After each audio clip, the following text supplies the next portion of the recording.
secure and secured all night. Good evening, everyone, and welcome to Thursday's Q&A edition of the Rangers Journal podcast tonight. I have a full house, so I'll go around the house first. So, Ross, how you doing? Very well, and very well. How's yourself? I can't complain, mate. I can't complain when it's near Friday. It's near the weekend. Dino, how's things, Dino? All good, mate. Thank you. Good to be on. Glad to have you. And returning, it's Kevin. Kevin, how's things? Good, mate. Good to be back. Been away for a few months, so excited to be back involved in the old Q&As on a Thursday. That's it. Can't keep you away, especially when Rangers are doing all right. So it's Q&A. So just relying really on the chat for questions and stuff. I have a few things here that I'll probably throw at the guys. But say get involved, get the questions coming in. And we'll go for them. We'll try and get the guys' thoughts on what your questions are, obviously, and then we'll go through a few of the ones I sort of put together as well, just to sort of see how the season's going so far and if it's met expectations. Blah blah blah. Ross, we'll go straight into it then. We'll go with what I've prepared here to start. We're coming into our 5th competitive game on Saturday. In terms of the squad, is this where you thought the squad would be at this stage of the season? Are you happy with it, or do you think there's plenty of change needing made, or are you sort of going through the motions? I think I'm probably pleasantly surprised that we've done as much business incomings as we have. Yeah. Although, to be fair, I think we could probably all expect a little bit more in terms of outgoings. But you can't say that Russell Martin hasn't been backed so far by the new owners. But I think, a lot of us said towards the end of the season that you could easily make an argument that you could watch 25 guys walk out the front door and bring in 25 players. Yeah, you could easily make an argument for it. So I think the fact that we've brought in, 9 so far, we have been rumoured that, there's maybe another 1 or 2 on the horizon.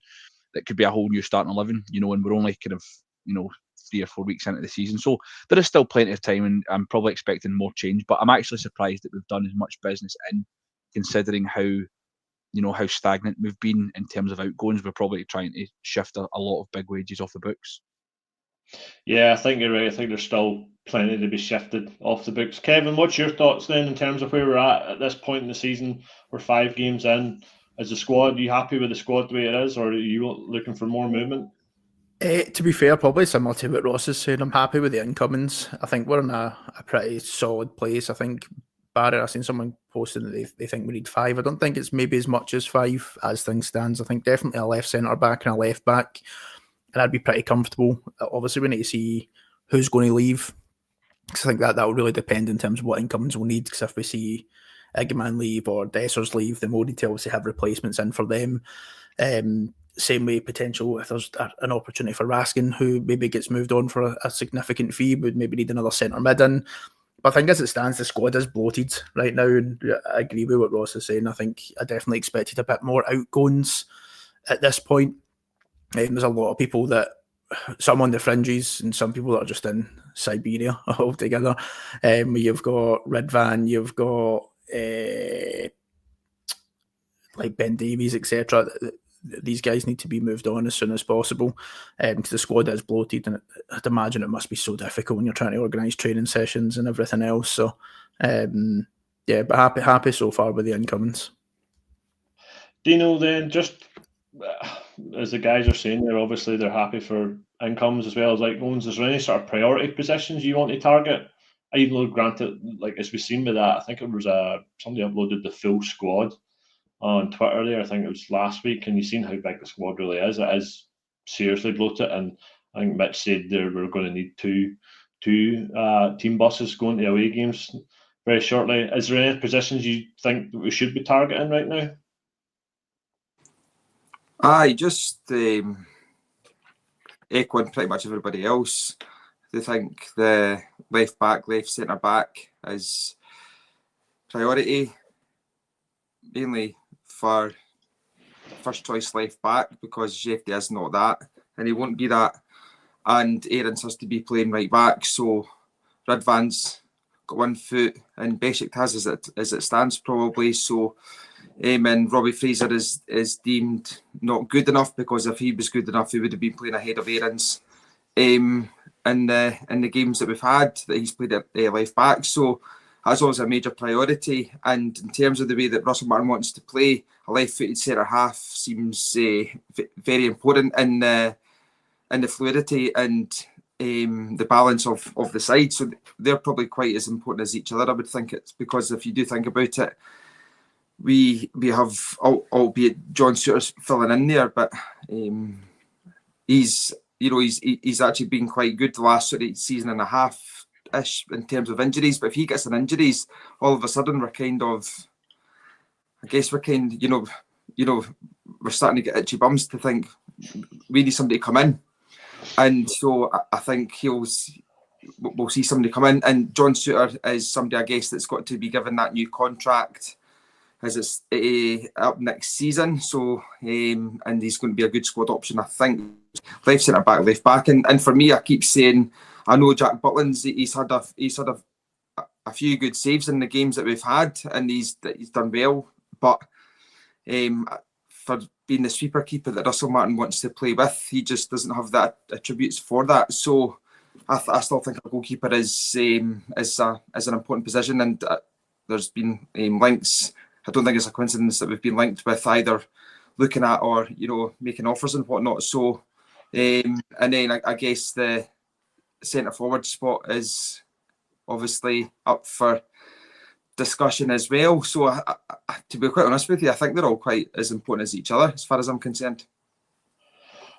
Ross, just as Dino was talking about Souttar, are you in favour of giving Souttar a new contract? As long as it's on, favourable terms for Rangers and for, John Souttar. He is now kind of in his prime, if you want to say that, to use a cliche for a centre-half. I believe he is 29 years old. But I think he's obviously very liked within the club, but it's about coming to an agreement that's, like I say, for what's best for Rangers as well. If we think we can go out and we can get a better centre-half on less money, or they can be a bigger asset for us in terms of sell on, because we're not going to get any money now really for John Souttar unless he leaves soon, which doesn't really seem to be apparent. We need to think about what's best for the club. It's not really about what's best for the player, which I know seems a bit silly, but I think for too long we've been quite good to just handing out contracts to people who haven't really earned them. But I do think John Souttar has earned the right to be here. He's clearly very liked by Russell Martin. He was given the captaincy on Tuesday night. So I think there's still something there. What seems to be the thing is I feel that, I think he mentioned it in his post-match, he was on one of the press conferences, that there hasn't really been any discussions. I don't know if that's been something that the club have just decided to put a hold on contract talks until the end of the transfer window, because obviously, Kevin Thelwell has been really prioritising bringing players in and trying to shift a lot of the big wages. So probably at this moment in time, where John Souttar will be playing next year isn't really I don't think it's the highest of priorities in a summer that's going to be full of, it's got a massive turnover. But I would like to see him, if it was my decision, I would like to see him stay, because I think you can't have enough of a good, strong Scottish contingent, which is something that, we all want as Rangers fans. You still want that good young, that kind of good Scottish core. I agree with what you're saying. And Dean, I'll bring you in a wee second. Here's my take on it. I wouldn't offer him a new contract, because I think this playing for Scotland thing is going to keep coming back to bite him in the backside. And I think he's going to be coming into his 30s very shortly, and offering him a big contract with big money. And if he's going to be playing for Scotland every couple of months, and he come back with an injury, I don't think we'd get the value for money out of him, offer him a new contract. And that would mean then we'd obviously had to get rid of him now to make any sort of profit on it. But that's just my 2 cents. Dino, your thoughts? Just on that, so we get 17 positions in the European squad for players that are of homegrown, club trained and homegrown nation trained. So as we alluded to, we've got quite a bloated squad. John Souttar, albeit he's not a first team player, does tick a very important box that we have. And if we're going to be getting rid of John Souttar, we need to fill that spot. And probably as it presently stands, there's not much nation-trained players. There isn't many nation-trained players that could probably come in and be impact squad players that John Souttar is. And I guess there's a way of looking at it with the fact that his contract is next summer. We should be, I guess, if we leave it till after the window, then you can talk to teams in January and leave for free. So I guess it's a way of looking at it, saying, well, you're 29, we can give you a contract, but it's going to be based on the average performances that you'll make in the next 3 years. To look at what the value that he can actually give back to the club, it must represent the contract that we give him.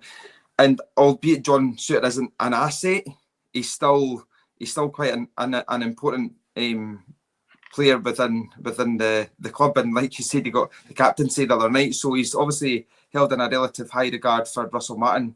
So in terms of obviously what he must bring to the squad on and off the pitch, and having people like that in and around the dressing room with this big massive transition period that we're going through, I think is something that the club should be looking to definitely keep him on board. Kevin, then just your thoughts on Souttar and the situation that we're in. I'm comfortable with Souttar staying, to be fair. I also would be comfortable with him getting a new contract, in all fairness. I think having a Scottish core is ideal. Yeah. He is going to have his injury concerns here or there. I don't think they've been particularly too bad over the last couple of seasons. I know he had one fairly lengthy spell out after going out to Scotland. I know there was some of the stuff at the start of the season, but he was still available for the first qualifier. I don't imagine I don't know his wages, but I don't imagine he'll be on high wages. But I think he come in and he can do a job. I definitely think he's better at right centre-back than he is at left centre-back. I think that is evident. But I think either way, we've only got 3 senior centre-backs at the moment. Yeah. So I think I wouldn't want to lose Souttar. I think with the amount of transition that we're going through as a squad, I think we do need some people there that have been there before. And I wouldn't say that John Souttar was the biggest concern for me over the last couple of seasons, if I'm honest. I do think I would still rather go out and get a good, strong left centre-back. Yeah. Because and maybe John Souttar drops to being there as an option of cover. But I don't think it's a priority to move Souttar on personally. We'll go to the comments then. Park Souttar for now. Doug's asking, do we over-dramatise Jeffrey's deficiencies? Surely he's a young player we can continue to develop. Fair enough, bringing in our option. I'd like to see Jeffrey built up. Ross, obviously we're going to need to replace Ridvan because the youth that we have there has just not been given the chance. The young guy was loaned out to Livingston. The name's away from me at the moment. Ridvan has been linked constantly since he's come in the door, really, hasn't he? He's always been pushed away. Do you think then we are overcritical of Jeffrey because he's so young and he's got a lot to learn yet?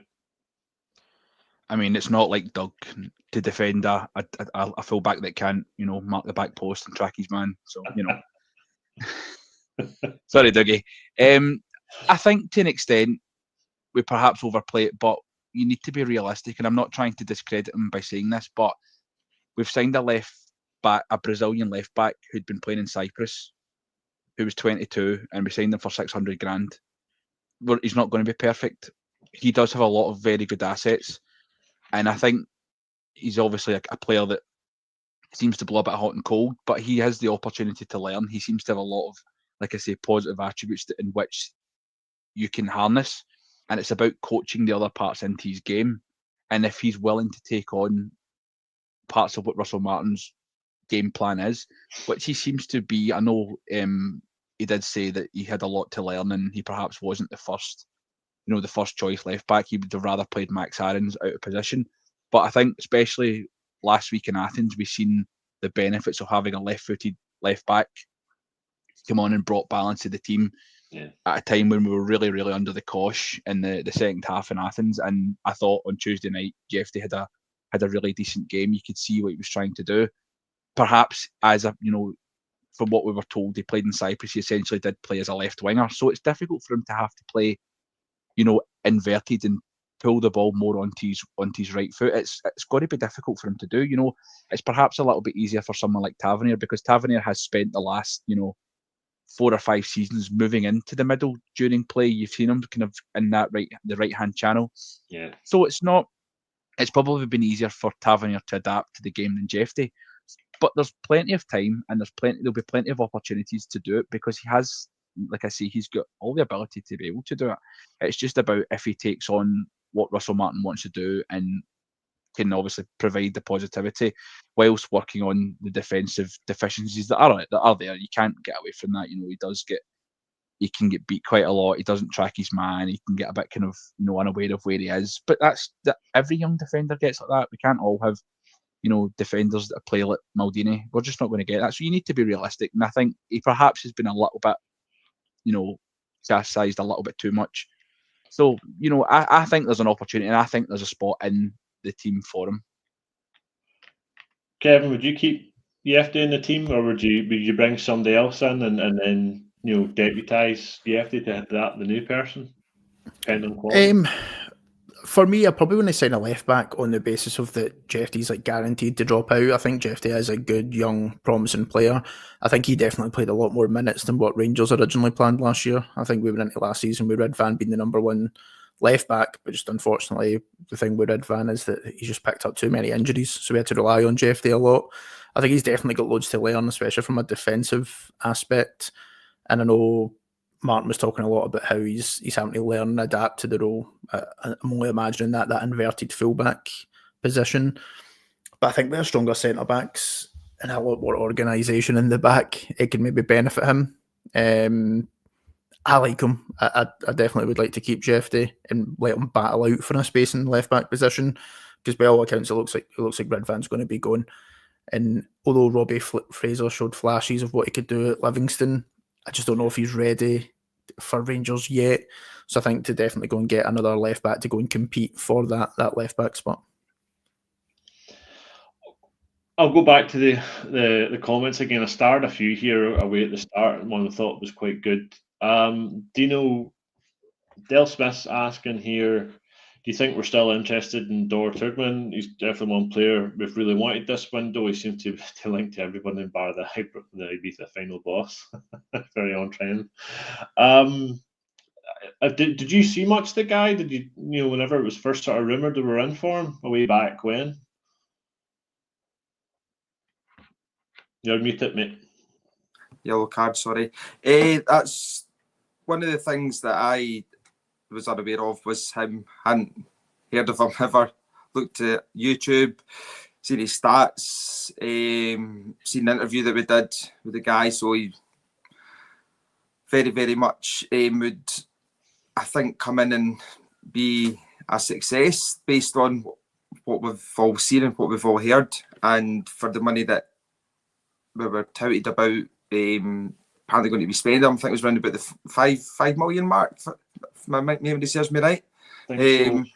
And the podcaster guy basically saying that he's got a relatively high ceiling. So, and I think maybe the reason that we've not been it's been quiet on him is because the move for Dessers didn't materialise. That was just kind of my own intuition of it. I could be wrong, but I just got the impression that with only playing one striker, I don't think he was wanting to have 4, to be quite honest with you. So that's kind of where I'm at with that. I think if one striker was to move on, Dessers or Igaman, because I don't think Danilo's really in the frame for moving on currently.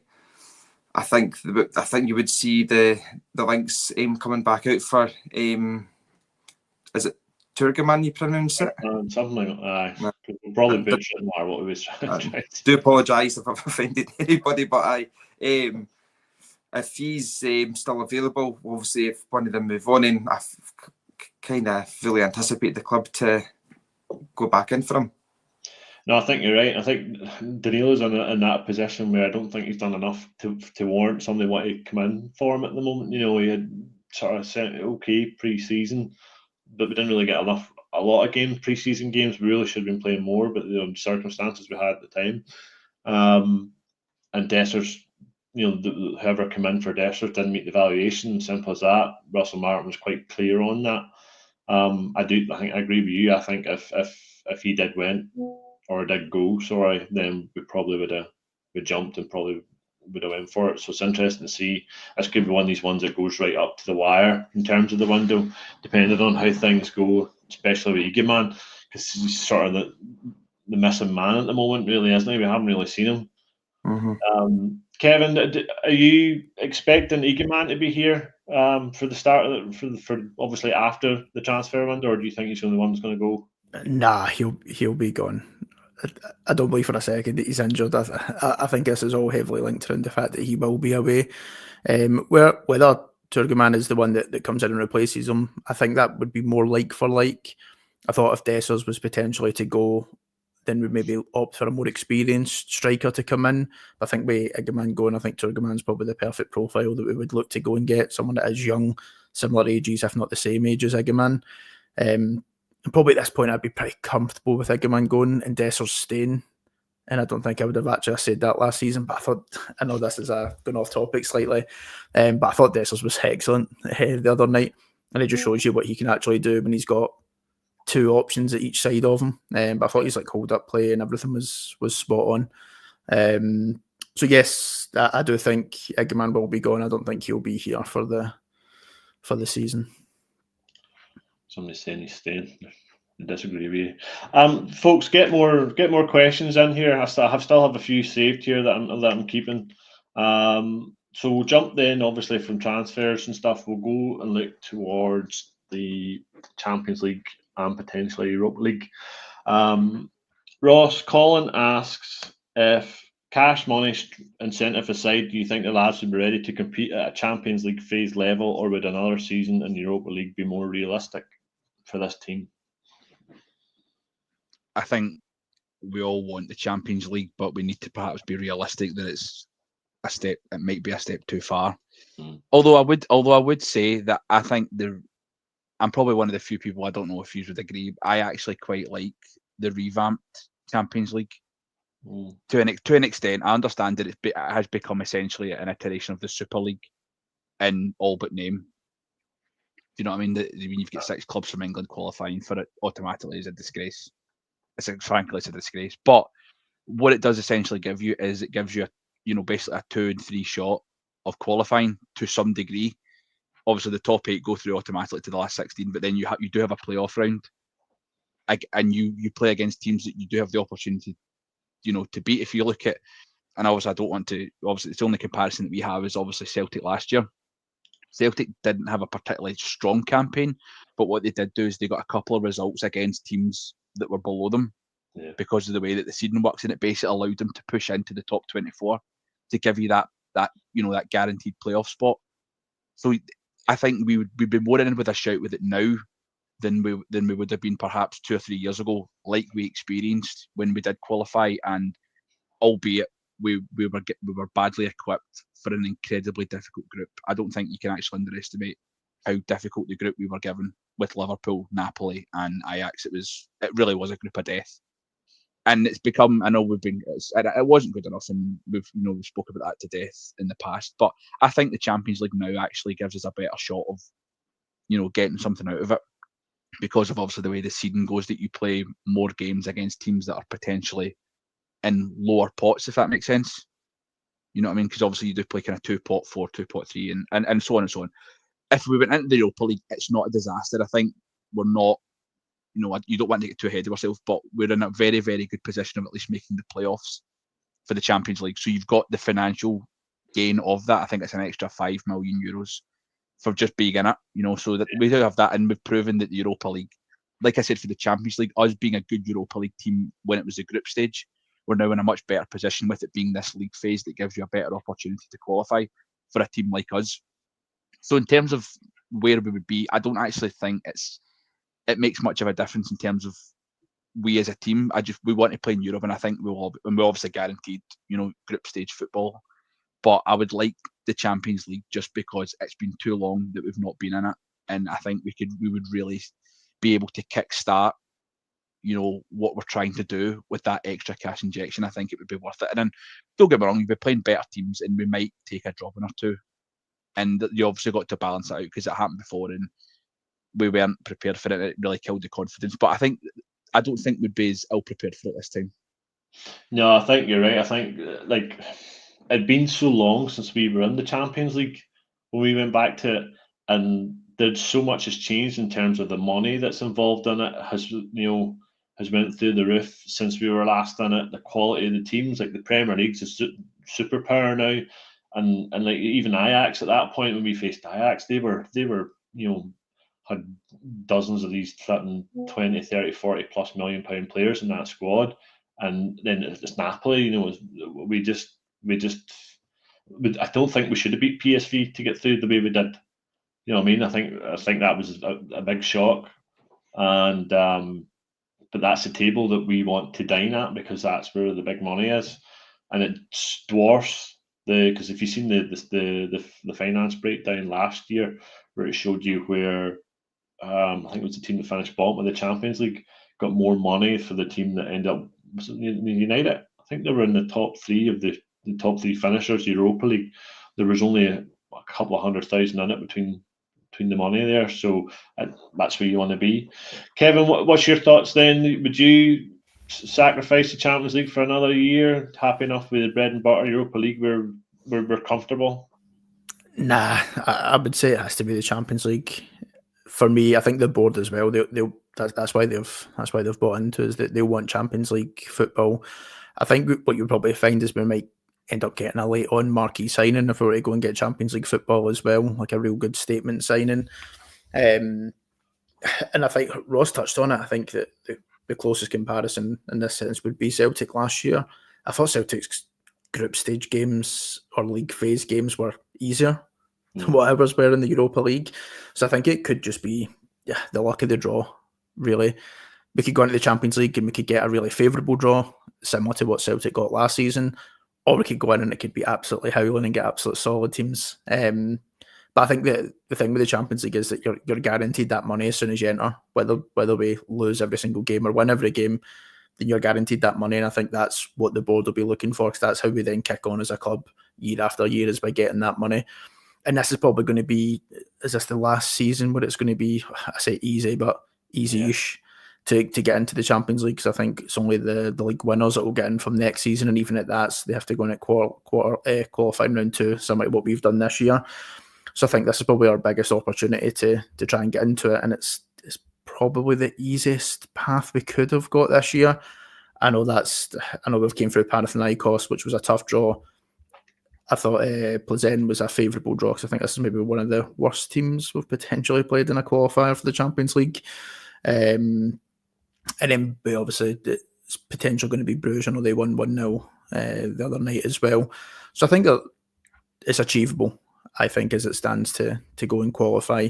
And I definitely would rather it. I'd be probably pretty gutted now to get Europa League, although at least we know we've got that guaranteed. I'm getting slated in the chat here with the Champions League debacle. What I was meaning was, obviously when we were there a couple of years ago, we got absolutely humped. I'm talking about the gap between that point and we were previously. Obviously, we were down divisions. That's how long I was meaning. Dino, then, just your thoughts then, and after this we'll shift on from the Champions League stuff. I'm assuming you're like the other guys, you just want to be dining at the top table where all the money is. Well, aye, this is it.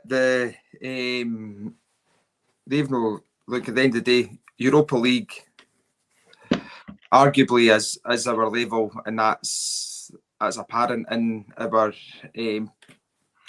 performances and how far we've gotten in the Europa League within the last 7 years. We've actually done really well. Cast your memory back to this time 7 years ago. We were unlucky not to get out of the group stage in Gerrard's first season. So Europa League really is our level. When we got to the Champions League last time, Gio didn't get back. Said the squad was good enough, then said it wasn't good enough. And we played against 3 really, really good sides. That season, Napoli probably were one of the best teams in Europe. And as far as I'm concerned, you're Liverpool And then you had an Ajax side who had that Kudus, how you pronounce him, and he just ripped us apart. And we were just looked like we were boys against men. Now going into it with having the club getting back to being run properly, we can actually see that if we did make it, you've got to have faith and stuff, I guess, as well. But you've got to be really optimistic that, and Kev just said a marquee signing there. I wouldn't be surprised if we actually made 2 marquee signings that are just like game changers for us because we get into the Champions League. And I totally think that as Kev said there, this is probably the easiest path we could have dreamed of and opportunity to get in there. And because of what Ross had said as well about the way that the league structure is now and things like that, is we could get the Champions League and do okay. And if we'd actually do as well as what Celtic did last year, I don't think any fan would be, I think we'd all be pretty happy with that, given the level of transition that's happening at the club. So yeah, in terms of playing with the big boys, definitely. But if we don't make it past Bruges, we've got to be, well, at least we know that we're going to be playing at our level, and then we've got to have, I guess, real targets of making at least the quarter final again. Well, this is it. I mean, this is why these guys, took over the club, because they want to be successful and they want to be in the Champions League, because that's where the money is and that's where they're going to make a return on their investment. So, yes, it's a new format of Champions League. We won't know if it's going to be for us until we get to it. So obviously, that's the whole point of this is to get through these qualifiers, and this might be the last time it's the easiest route we get, unless we'll start winning the league, which is obviously on Russell Martin's and the squad's shoulders. Kevin, Doug has a question for you here, asking if we were to get to the Champions League and make a marquee sign, in what position would you look to make it? For me, centre mid, I think.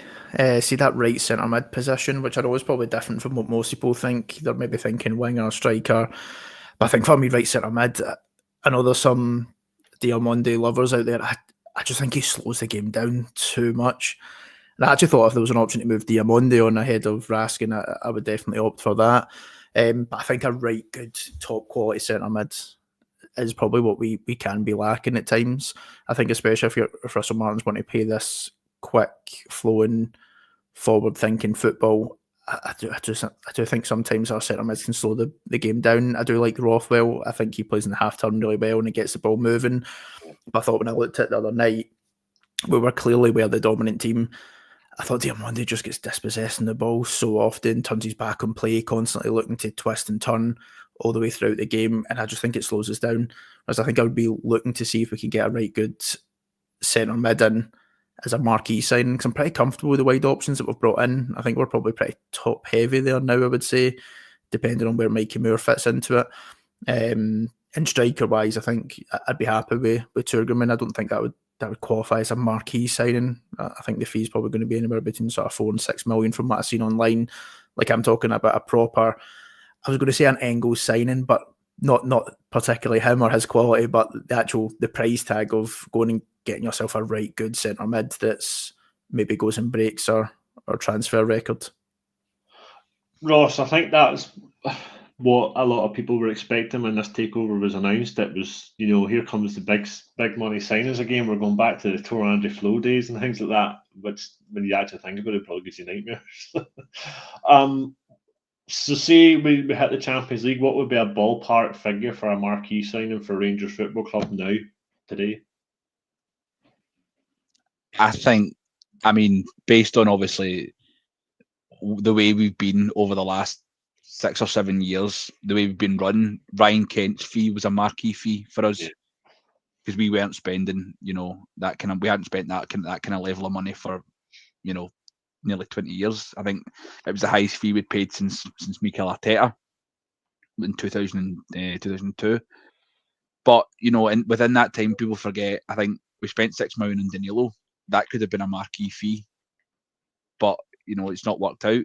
I would be astounded. I mean, I would be the hubris of it would be outstanding, and if we went and broke a transfer record, the red tops and the journals would just completely and utterly lose their proverbial. If we pull a midfielder from Germany or from France for 15 million, you can imagine. I can already feel the seed of even just suggesting it from people. Do you know what I mean? It would be I would be flabbergasted. I mean, it would be a real statement of intent if we made the Champions League and they went, there's a 12 to 15 million pound midfielder. That would be amazing. Really would be amazing. I really think it's a bit pie in the sky, and Yeah, I think we're probably at a point now where we need to really focus on, you know, shifting wages and shifting players out, because we've got, like you said, we've got a squad of. I think we've got a bigger squad than Chelsea now, to be honest with you, and that's saying something. You know, because I think you did mention, I think it was the Middlesbrough programme. There was about 40 players on it, and that was before we even added, you know, Mikey Moore and Ollie Antman onto it. So we really need to start shifting bodies. Me personally, I still think we need a left-sided centre half. I think we're still really weak in that area. I know we've been linked with a few over the last kind of couple of days or so. A boy for Real Betis, I think he was mentioned. We don't know how, but I think again, it was something Dino and Kev brought it up. I think a lot of the bigger moves are being held up by our inability to shift players. I still think that's been an issue. But me personally, I'd like another centre half. Dino, I'll give you your place as well. And same question then. We hit the Champions League. Who's your marquee signing? What position? How much are you spending? Well, it's funny. I put in the group chat within the last few days, we make the Champions League. I want a marquee left centre back signing. I think I put in, but on the left centre back that we're linked with, Chris Jack has confirmed that it's definitely there is something in it. So we're exploring the option of, I think he's about 20-year-old, the guy. I've actually got a slide on him, Dino, here. I'll fire this up on the screen now here. So there he is. This is the stats for him. This is what has been provided for us. I think it was Gordon, the journal, that did this for us. So if you can read that, value roughly €4 million. Plays for Betis. His contract's up in 2027. Positives there: pace, physicality, athleticism. Is he sort of in the Giga mold then? Do you think this would be, you know, the boy we're bringing in to partner Giga, and then obviously we keep and then we sell on for the big money instead of the other way about, where we're loaning Giga, and the chances of us signing him are probably slim to none because of the start he's already made? I would say that's definitely something that I think, looking at that, you would be pretty accurate with what you just said there, Jock. Aye. Definitely. I think Giga's going to be probably the player that we fall in love with maybe the most this season. He's on loan like the same with Cherny and Timo, isn't it? But this boy seems to be pretty good, and good stats and stuff for a 20-year-old. Value $4 million. You know, you could be talking 3-4 times that come a couple of seasons with us. So, but in terms of a marquee signing myself, it would be a centre forward for me. Okay. Aye. It would be, and I was watching the game with Scotty in the Green Rangers Supporters Club on Tuesday night, and he made a very good point. He just wants us to sign somebody, so Tore-André Flo's signing isn't our record signing, just to get him erased from memory, pretty much. So I can get on that bandwagon very easily, and I do concur that I think if we're going to be signing somebody, I would be signing somebody between 12 and 15 million. Like Ross said, 15 million. I think that would be a bit of a push, but definitely over the 12 million mark, so we can turn around and say that Tore-André Flo is no longer our record signing by a centre forward, an established centre forward that's going to come in, who still has a bit of resale value on him, that we can get a couple of seasons out of at least, and break some records. Yeah, an old school centre forward now is hard to find because they're not really being produced anymore. It's somebody that can play across the front three. But it's good that Chris Jacks confirmed that's somebody we're interested in. I seen it on Twitter earlier. There was like a highlight reel of this guy's tackles. He likes to lift people off the ground. Shall we say? So he's definitely got that physicality about him. Somebody in the chats here saying Jamie Vardy. I think his missus has actually just leaked his next destination by accident. I think she posted something on Instagram that's thingy that. I think it's Inter Miami. I think he's going to, or he's somewhere MLS. I think. Luke De Jong. I think that one was obviously discussed. I think earlier on in the season in the transfer window, but then he got that surprise move to Porto where basically he just walked out at half time and said hello to everybody. Nobody had a clue that was happening. It was quite well done. Me personally, I think I'm like you, Dino. I think I'd love a stupid centre forward that's got a terrific goal record. It's maybe that 23, 24 prolific. Get a couple of years out of him and then sell him for silly money. And upset the right people and score goals in the right games. That kind of centre forward. But again, we'll have to get to the Champions League first and get that cash pot, don't we? I'm just going to look at the chat here, guys. Get more comments in here, more questions for the guys. I'll jump back to what I had prepared earlier. Let me see. We've obviously talked about the strikers up front. The manager. Then we'll talk about obviously the manager said on Tuesday evening that it would be this different team that would obviously start on Saturday, which kind of makes sense. Obviously, it's a short turnaround of games and stuff like that, and he's probably want to rotate the squad. Dino, I'll stick with you then. Who would you keep in the squad or in the starting 11 that started on Tuesday?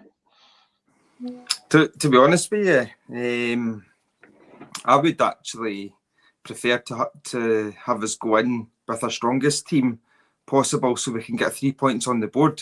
Yeah. Like, to be quite honest with you, you're going to be rotating the squad.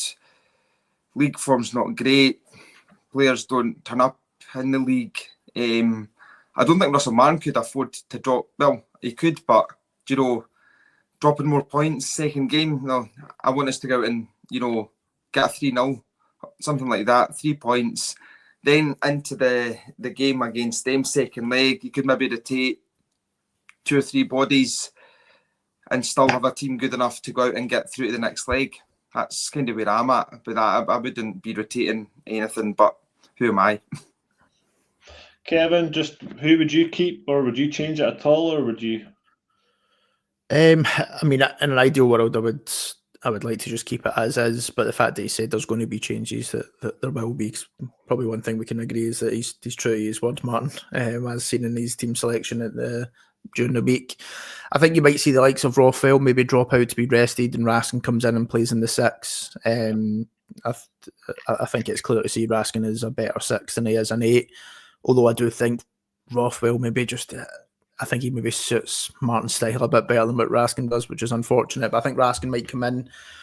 I think you might see, I know people won't want to hear it, but I think you might see Tav come in at right back. I know Aarons went off with what looked to be a pretty solid dead leg. So I think that's like an easy excuse to have Tav right back. And again, not that I agree with that. I know Doug was mentioning Fernandez. I don't think we'll probably see him this weekend. I think that he might drop in for the Alaba game, because I think the 2 centre backs seem to be fitting in well at the moment.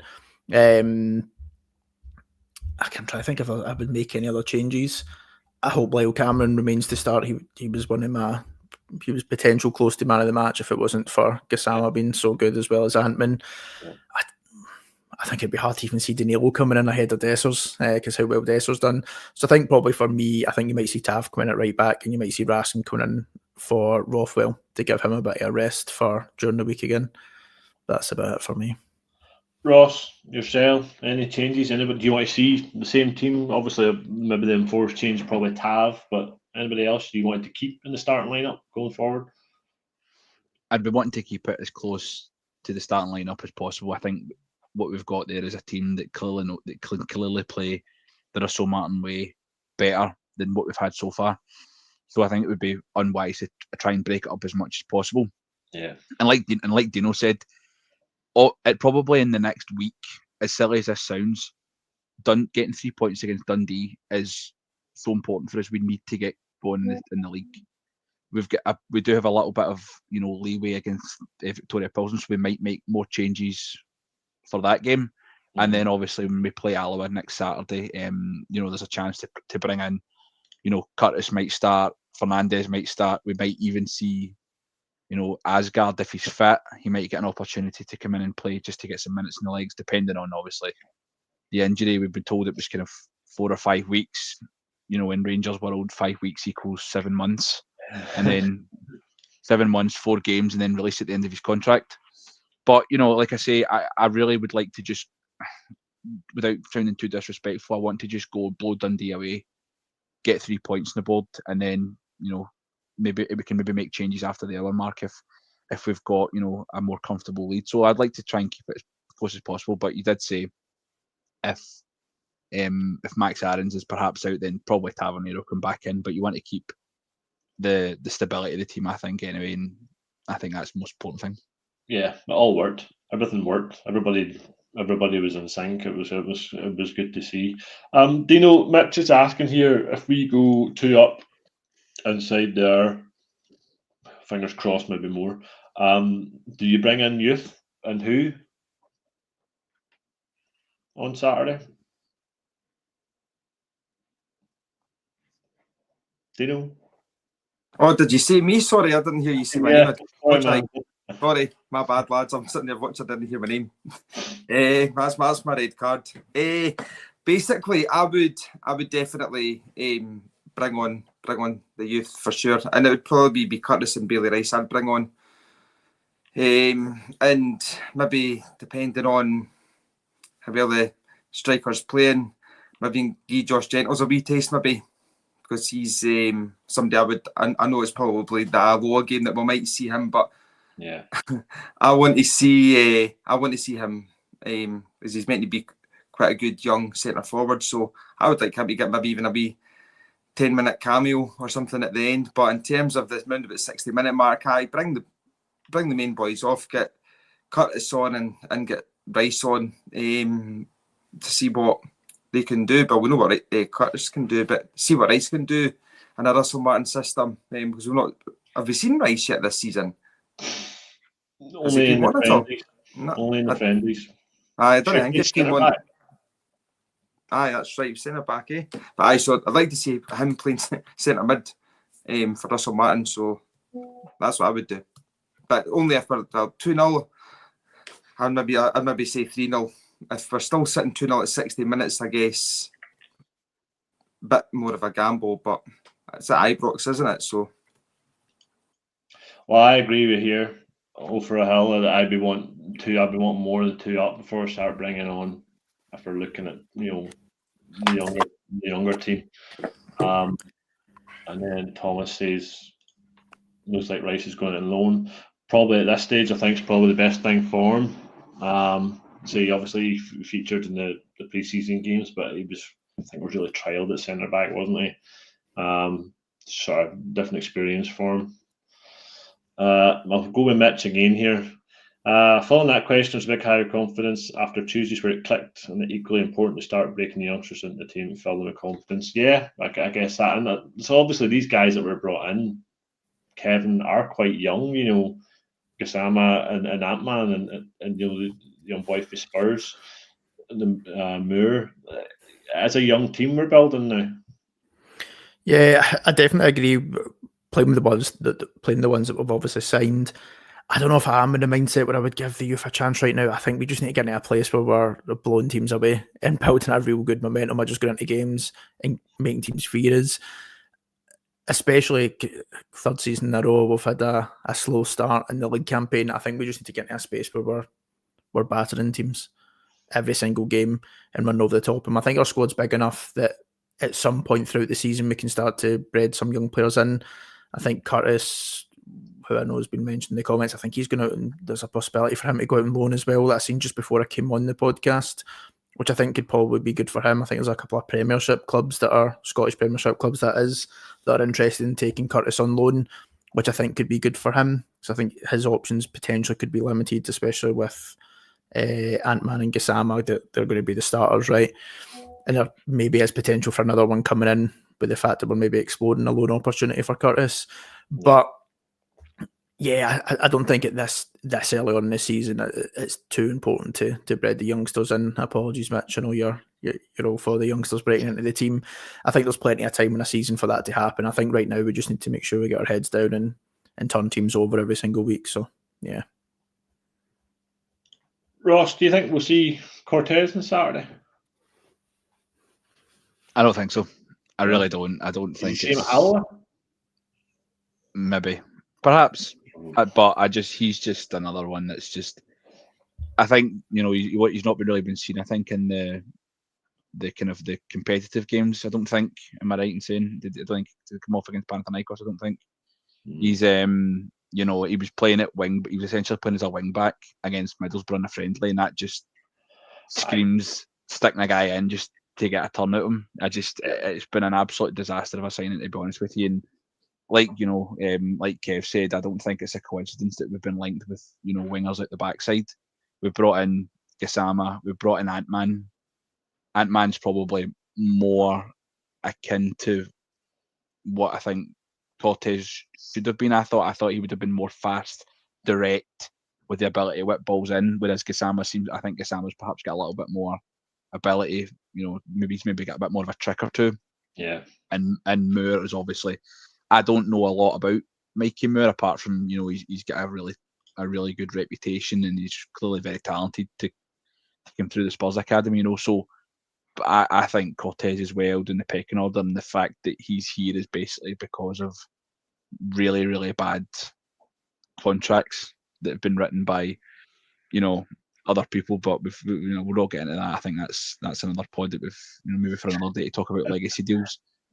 Yeah, no, I think you're right. As I say, it's one of those ones that was done and it was a poor one at the time, but we're tied up with a commitment that we had to fulfil, or we would have probably been taken to court. So, it's one of those ones we just need to take it on the chin, and it's just not worked out. It'll be interesting to see what happens to him if he gets a loan this season, or if he does start getting played minutes. But he needs to be getting minutes at the right position, like you say, is filling a gap at a position that try to play wing back and stuff. It's just not his position at all. I mean, you want to see him going forward.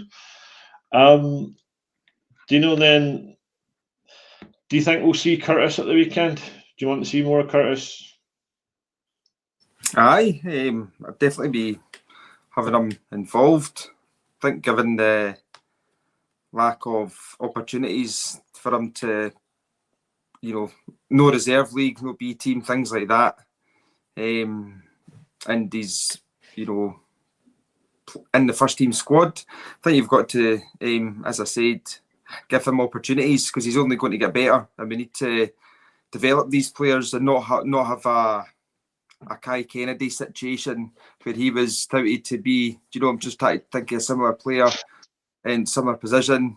Kai Kennedy had a relatively high ceiling, but didn't materialise from him for whatever reason. But the point I'm making is, I don't want Curtis to go down the same path. I do want him to, at least within the next 4 years, be an established first team squad player stroke regular. And I mean, he's talented and he's young, so I want to see him given opportunity. When the right time comes to rest Gassama and Ant-Man, because they're obviously going to be the starters. Mikey Moore's there. These players can't play every single game, 90 minutes.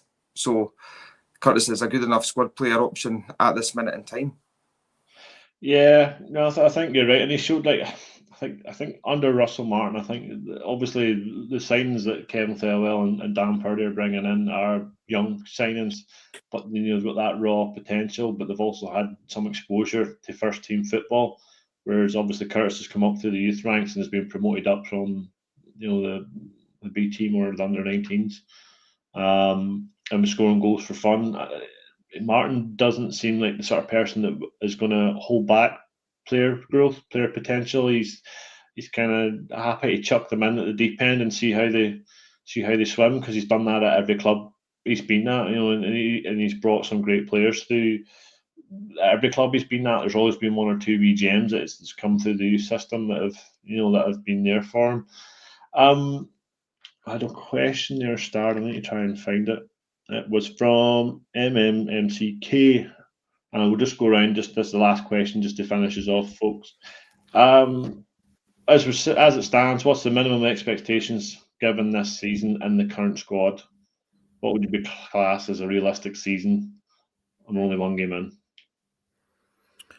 Same as every year, innit? Treble. Kevin, you can start, mate.